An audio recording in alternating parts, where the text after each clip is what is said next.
Hi, I'm Zibby Owens, the creator and host of the award-winning podcast that you're listening to right now. Thank you so much, called Moms Don't Have Time to Read Books.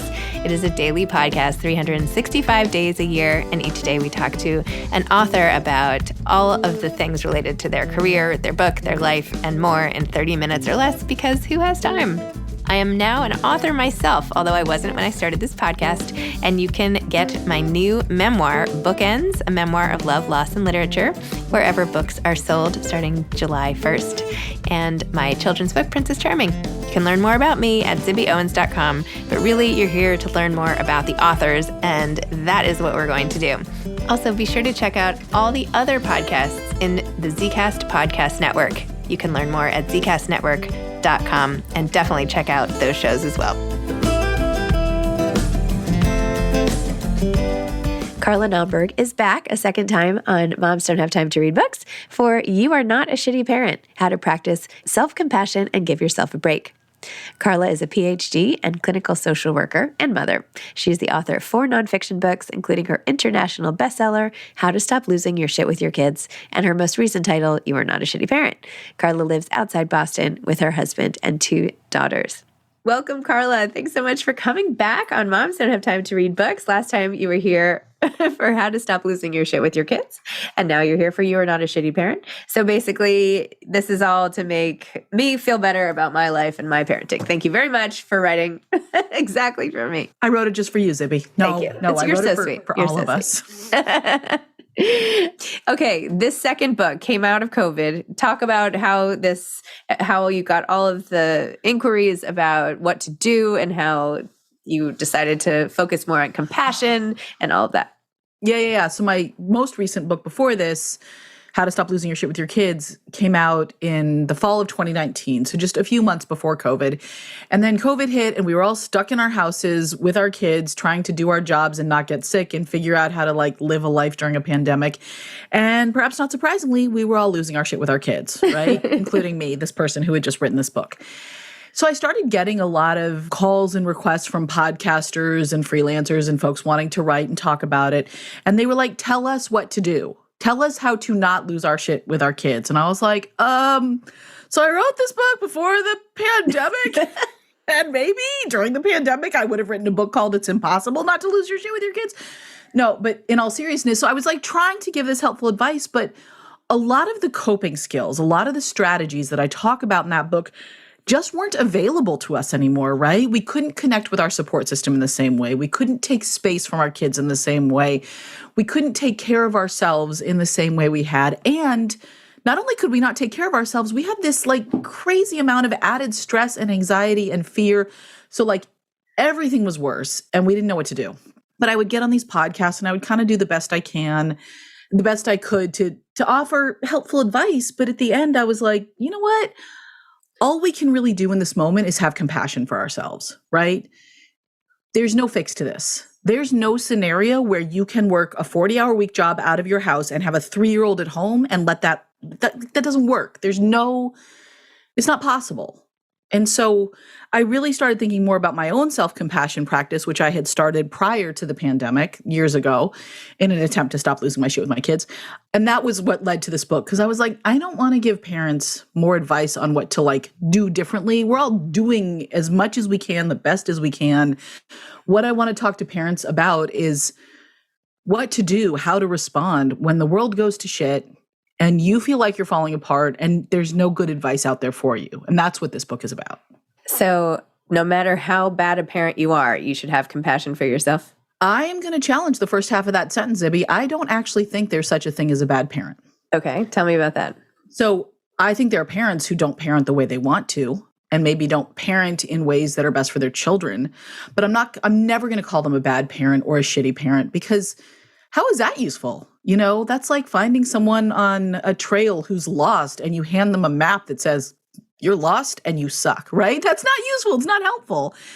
When you label someone that way, when we label ourselves that way, you just get even more lost and more stuck. So what I think about is that there are parents who don't have the information, support, and resources they need to parent the way they want to. And for some of us, look, that's all of us at some moment in our parenting life, right? Every single one of us lacks the information, resources, and support we need at some point. But for some parents, it's all the time. And that deficit is really, really significant. And they need a lot more than other parents. But I don't think there's such a thing as a shitty parent. I don't. Well, that's great. That's good news. Yeah, I hope so.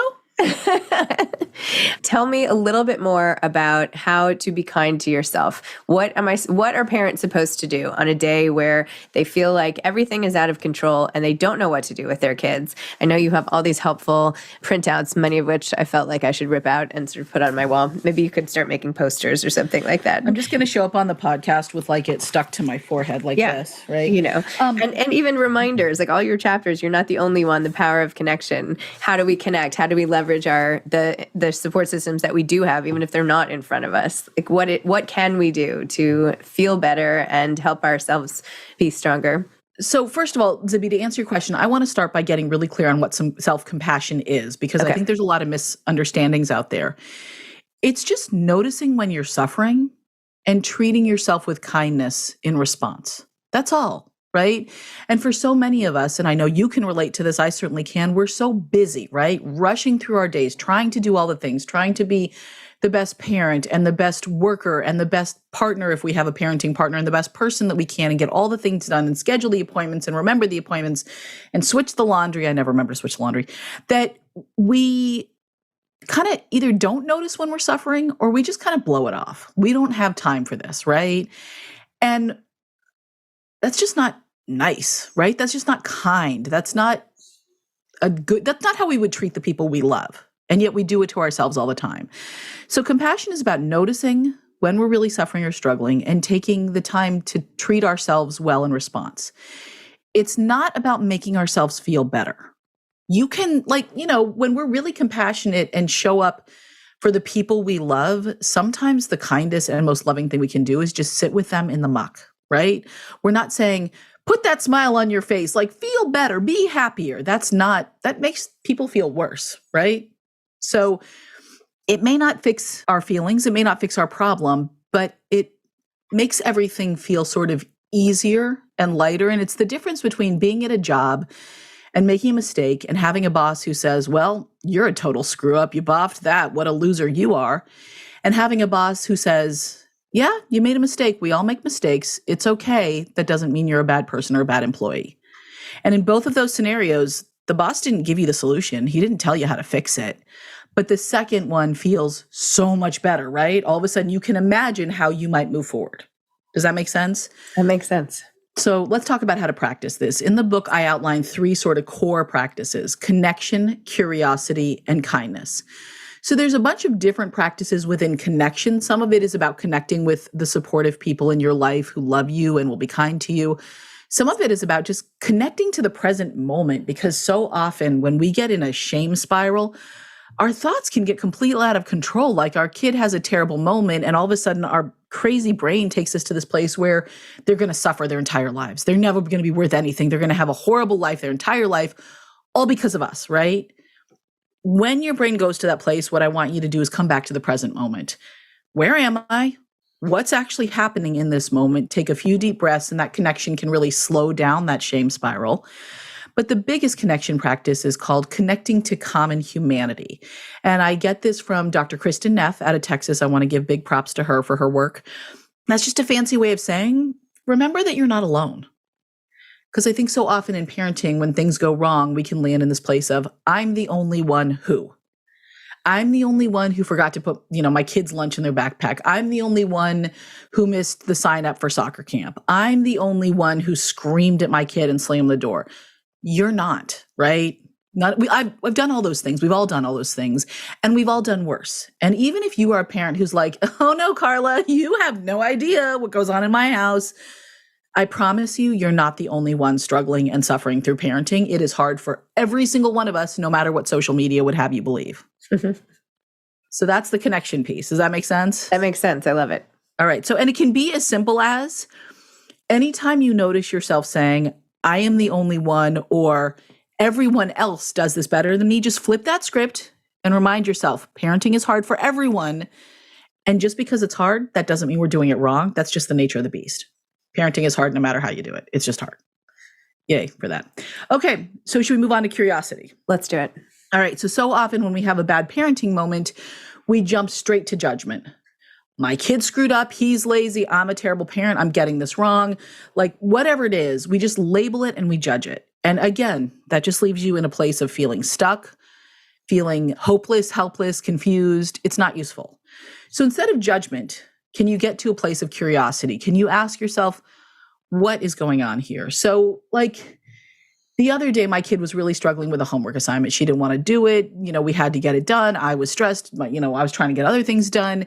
We really got into it. My brain jumped to this place of judgment. She's a lazy kid. She doesn't want to do work. She's never going to figure out this homework. And I am a bad parent because I don't know how to motivate her. That's the judgment piece. Mm-hmm.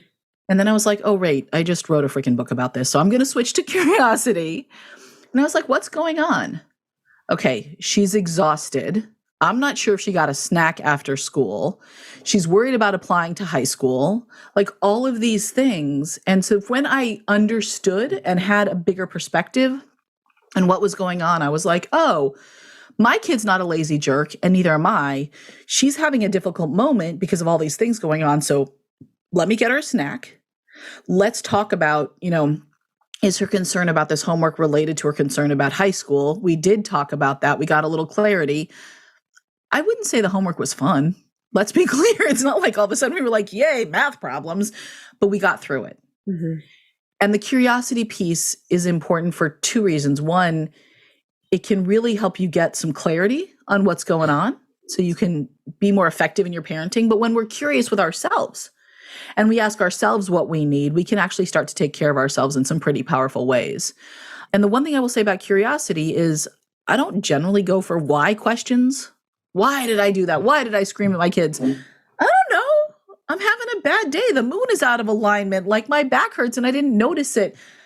I mean, if you want to do some why work, and some of us need to, that's a great time for therapy, right? That's where you can really dig into the whys. But when you're on your own in the kitchen, it's a busy evening, you're just trying to get through the afternoon as best you can or whatever, don't dig into the whys because you're probably just going to make up some story that's like, well, I did it because I suck. And that's actually not the vibe we're going for. I did curious. I used this technique yesterday, by the way, thanks to you. How'd it go? Yes. My son, who's 7, just does not like to sit down at the dinner table. Like he'll stand next to his food, but he doesn't like to sit. And every meal I'm like, sit down, sit down, sit down. Finally, last night I was like, so why don't you like to sit? Why do you prefer to stand? Is it the chair? Like, do you need a taller chair? Like, what is it about sitting down at this table that you have an issue with? Tell me about it. Yeah. So I tried it. He had no good answer. But at least my husband was like, well, that was good parenting of you. And often our kids don't have a good answer. I will tell you that my daughter is 12 and she'll still often eat dinner with like one butt cheek hanging off the chair as if she's got somewhere really important to go. She has no idea why either, but I want you to know, Zibby, you are not alone in this. Sitting still at the dinner table is really hard for a lot of kids. And I've mostly come to peace with it. Sometimes I kind of get cranky about it, but mostly I'm like, you know what? If you want to shove your food in your face because you have to race off to absolutely nowhere, knock yourself out, kid. Like I can't fight this battle right now. I'm fine with it. It's just we only all end up sitting for a short period of time. And I would just like, for even 5 minutes, just like 5 minutes, just sit down. Just don't stand there. I mean, forget about the fact that by the end of the dinner, literally my daughter was rollerblading around the table. Okay. My son was like off dancing somewhere, doing whatever. And I was like, tequila? Can I have some tequila, please? I want to do rollerblading. I have this fantasy about rollerblading. No, but I mean, look, this is how our dinner ends with like the three of us, my older daughter, my husband, and myself sitting at the table and our younger daughter doing like some kind of interpretive dance next to the table for us. Because she's got to move her body. And I'm like, well, at least you can dance for us. And she totally gets into it. And then she ends up on the floor. It always But what do you make? I mean, I feel like this is not how I grew up. Like I was forced to sit at my table. Like I had to sit and that's what we did. And I didn't really have a choice. There was no dancing around and we had like courses. Like how did that even happen? You just sat. Cause I don't know about you, but I was like scared of like they would get really mad. Yeah, they would get really mad. Yeah. And I didn't want, and getting mad. But I get mad and nobody cares. Like I get mad and they still stand up. And that's all of us, right? That we're a totally different parenting generation with a totally different vibe. And if I had gone back to 1982 and tried to write a book called How to Stop Losing Your Shit with Your Kids, they would have been like, what are you talking about? I am like, that is my prerogative as a parent. And that doesn't mean they were bad parents. That was the vibe they were in. This is the vibe we're in. And the vibe we're in is, I think we're a lot more concerned about our relationship with our kids. And that's not to say previous parents weren't. Of course they were concerned. Of course they cared about their kids. But I think for the first time in the history of humanity, we're talking more really explicitly in the popular culture about what it means to have a relationship with your kids. And nobody was talking about that in like the 70s, 80s, 90s. It just wasn't a thing. And I think that's a real double-edged sword, right? Yeah. Sometimes it's really useful and really helpful and really important. And sometimes I think we get, and I use the we because I mean all of us, Zibby, you, me, and everybody listening to this who has kids, we get so worried about how our kids feel that we don't want to say or do things that are going to upset them too much because we're told that we're supposed to be happy, right? Mm-hmm. We live in the happiness culture, happiness classes, happiness books, all the things. And if you're not happy, then you're doing something wrong and you need to work harder. You need to make changes. And I think we've kind of brought that to our kids, that it's our job to make them happy. But as I write about in the book, happiness is a feeling and we can't control feelings. I can't make myself happy. I mean, if you were like Carla, I will give you $1 million if you will feel pure happiness and nothing else for the next 10 minutes. That's an amazing incentive. I can't make myself do that, right? So anyways, that's you might be happy about the $1 million though. That might carry you over. I am guessing that in that moment, within about 30 seconds, I would feel anxious. Yeah. About screwing it up and not winning the $1 million. Yeah. Right? Sure. I would do the same thing. So yes. We just can't force feelings. We can't make ourselves feel a certain way, which brings me to the third practice of self-compassion, which is kindness. And I would say there's a bunch of ways to treat yourself with kindness. And the two things I like to talk to readers and listeners about is, in that chapter, I talk a lot about basic self-care, right? And one of the things I want to talk to people about is the idea that self-care is not self-improvement.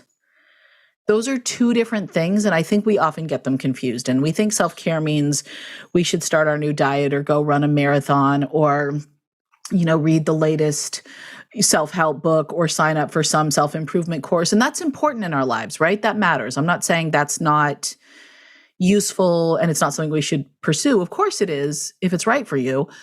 But it's not the same thing as self-care. And the way I think about it is, what would you do for a friend who was struggling? Like if you had a friend who was crying and they'd had a horrible parenting moment, they were really suffering, would you go over to their house and be like, oh, this is an amazing time to start organizing your house and you should totally sign up for this online class about how to declutter? You would not. You wouldn't be like, oh, if you only got more sleep at night, you would be a better parent. So here's this 10-step program for getting more sleep. Like, don't do that. You wouldn't do that to a friend. So don't do that to yourself. So in the book, I talk about self-care stuff. So my self-care, Zibby, here's what it looks like.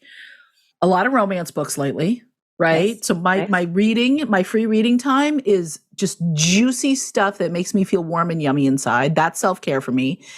And I've decided that my family and we started this tradition at the start of the pandemic. I'm like, I want to end every day laughing. So as a family, we get together and we watch Brooklyn Nine-Nine. We've watched Parks and Rec. We've watched The Office. And we watch like 2 episodes of Bluey. So for all your listeners, do you know what Bluey is, Zibby? I don't. I didn't know about it, what it was, until like 3 months ago. It is a phenomenon. It's a preschool cartoon, a little animated series for like little kids, preschoolers, and each episode is about 5 or 6, 7 minutes long.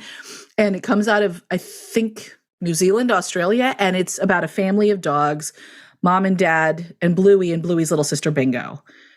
And it is hilarious. So my husband and I and our daughters, who are 12 and 13, are watching this cartoon for preschoolers every night, and we all love it because it leaves us laughing. Okay. All right, like, Bluey on the list. Oh my God, Blue. And it's just 7 minutes of joy to inject, little joy injection.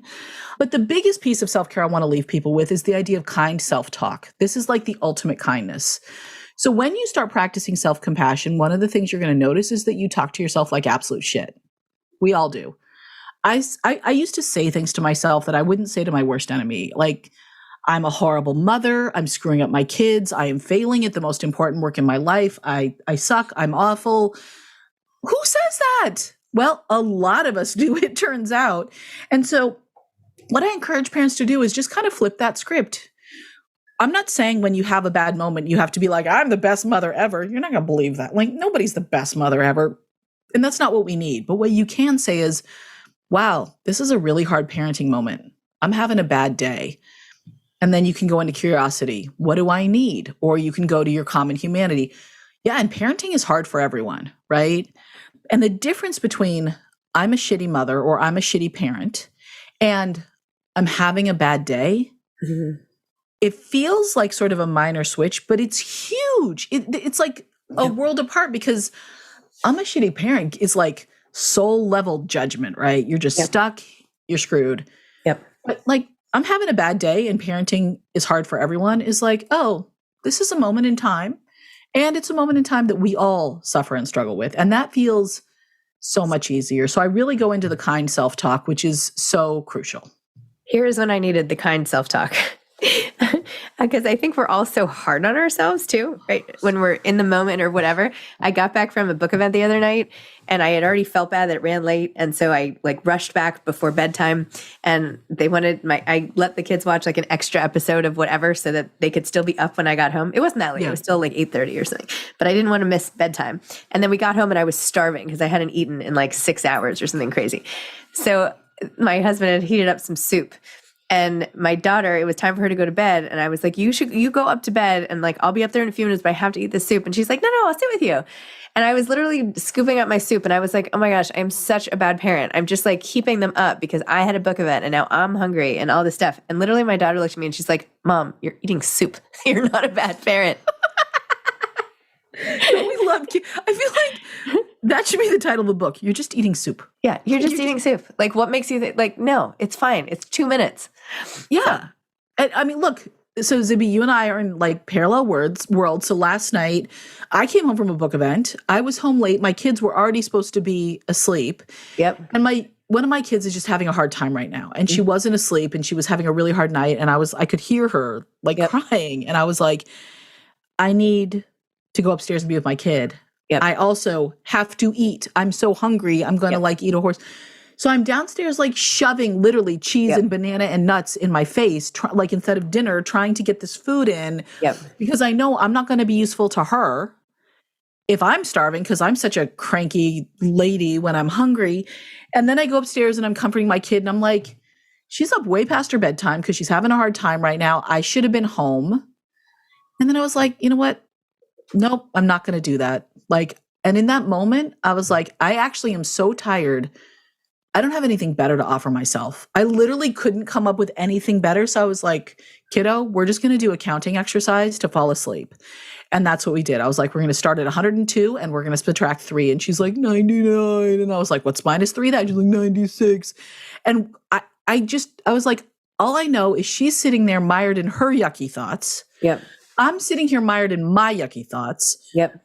I actually can't get to a better place. So literally we're going to count because even counting is better than laying there feeling like crap. And that's what we did. We sat there for like 5 minutes just counting together and she calmed down and I calmed down and eventually we got to sleep. And then I woke up and everything feels so much better after you can get some sleep. Like don't trust a tired brain. Never trust the thoughts out of a tired brain. They're not helpful. It's true. I can see, it's so easy to see that with the people you love. Like anyone in the family, when they start acting,